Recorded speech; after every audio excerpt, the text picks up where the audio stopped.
Story number 1. The flickering candlelight cast dancing shadows on Sarah's apartment wall. She swiped right, a thrill coursing through her. Finally, a profile that wasn't another gym selfie or a guy holding a fish he clearly never caught. This one, Alex, had a captivating bio about being an astrophysicist on a sabbatical, his profile picture a handsome face framed by a backdrop of the Milky Way. Their messages crackled with intellectual electricity. Alex was witty, charming, and surprisingly down-to-earth for a supposed space scientist. He confessed a fear of heights, which endeared him to Sarah, a rock climber. After a week of intense flirtation, Alex suggested a hike, a chance to see the real night sky, he said.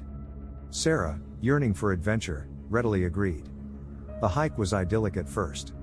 Alex, clad in expensive-looking hiking gear, expertly navigated the wooded trail. He pointed out constellations, regaling her with stories of distant galaxies. But as dusk deepened, the trail grew fainter.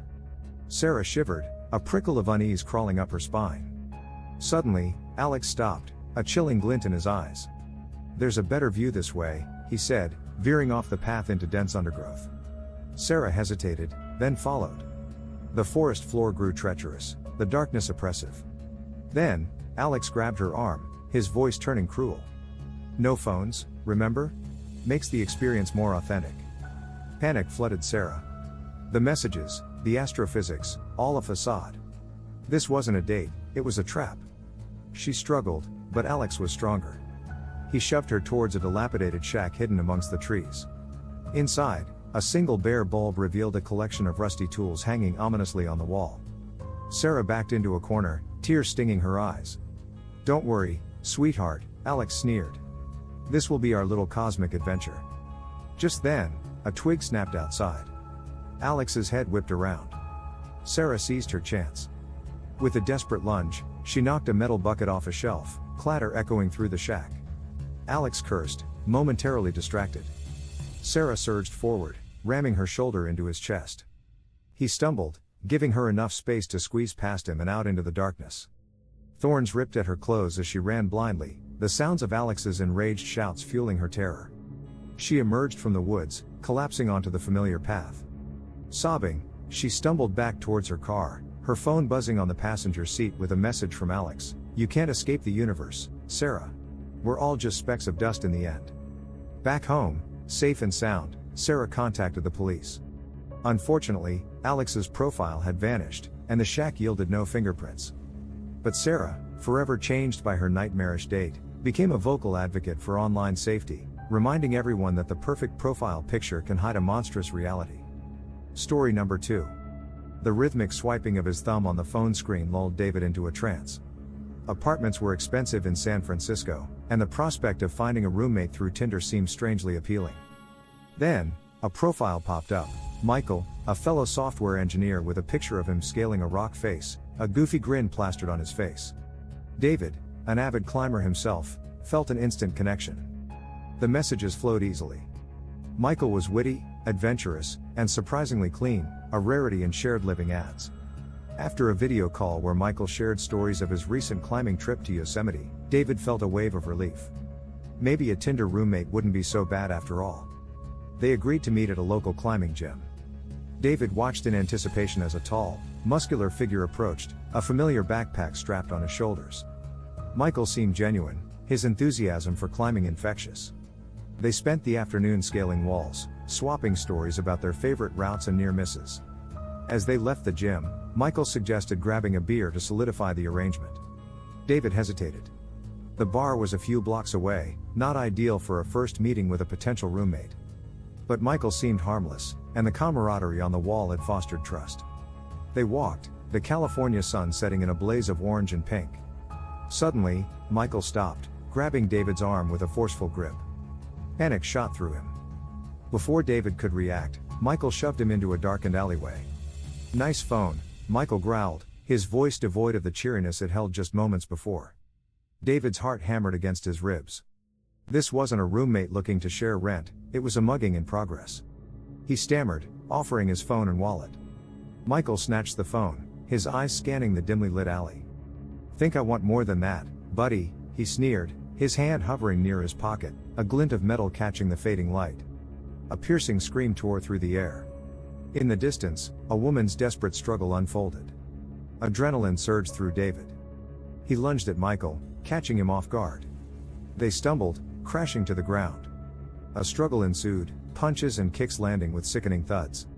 Just then, shouts echoed from the street.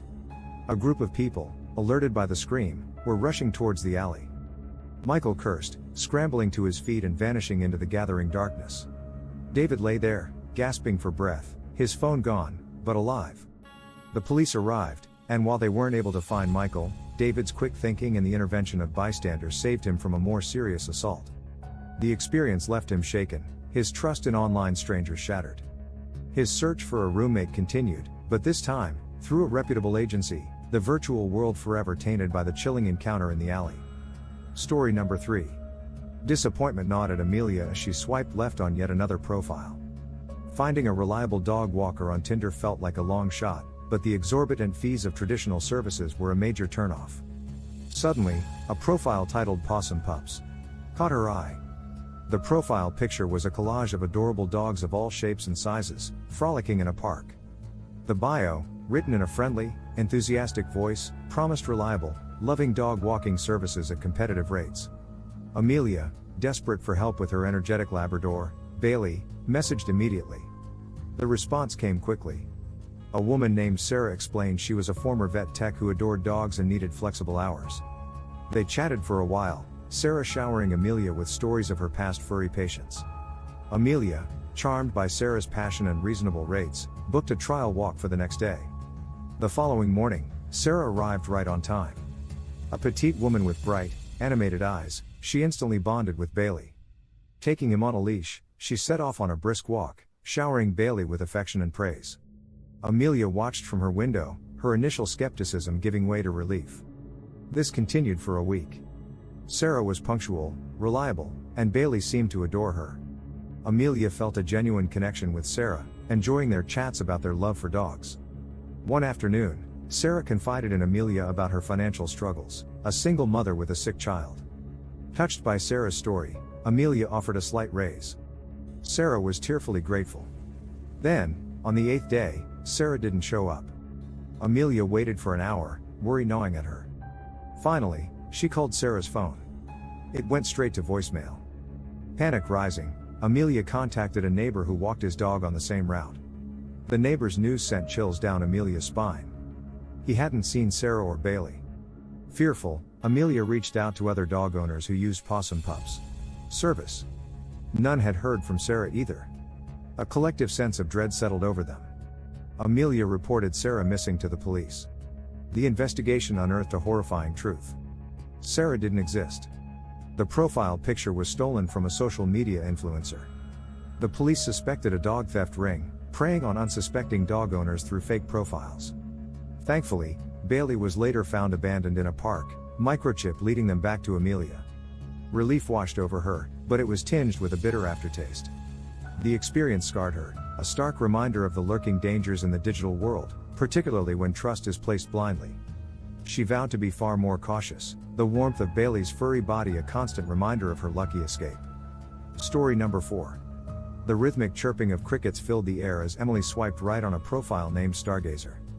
Drawn to the picture of a solitary figure gazing up at a breathtaking Milky Way, she messaged, "The Andromeda Galaxy is my favorite."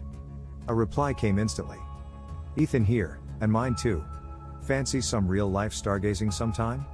Intrigued by Ethan's enthusiasm and shared passion, Emily, an amateur astronomer herself, agreed. They exchanged messages for a week, Ethan proving to be knowledgeable and funny. He even offered to pick her up, explaining his car was better equipped for traveling to remote locations with minimal light pollution. The night of their stargazing date arrived. Ethan, a tall, lanky figure with kind eyes, pulled up in a beat-up pickup truck. Despite the vehicle's condition, Emily felt a sense of ease with him. They drove for what seemed like hours, leaving the city lights behind. Ethan stopped at a deserted clearing, a breathtaking panorama of stars stretching above them. He helped Emily set up her telescope, his knowledge of constellations and deep sky objects impressing her.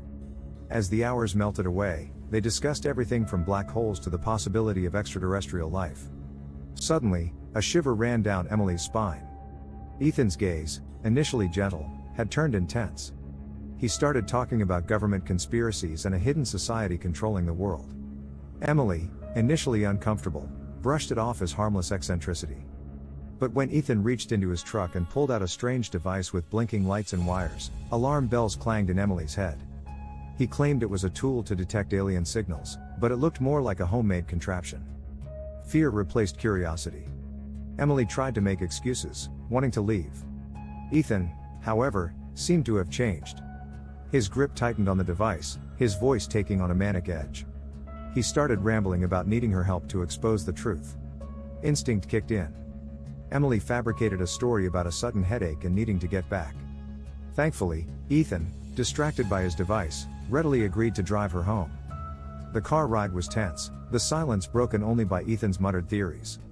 As they reached the outskirts of the city, Emily saw her chance. She feigned a need for fresh air and convinced Ethan to pull over. The moment the car stopped, she bolted, sprinting towards the city lights in the distance. Ethan shouted after her, but she didn't look back. She reached a brightly lit gas station, collapsing on a bench, her heart pounding. She called the police, describing Ethan and his truck. They arrived quickly, taking her statement and launching a search. Thankfully, they found Ethan later that night, the device confiscated. While no charges were pressed, the experience left Emily shaken. News reports later revealed a string of similar encounters with Stargazer, a man luring astronomy enthusiasts with the promise of stargazing only to rant about conspiracies. Emily learned a valuable lesson: online connections, even those built on shared interests, could harbor unexpected dangers. She continued her astronomy hobby, but with a newfound caution, the vast beauty of the universe forever intertwined with the memory of a terrifying night under the stars.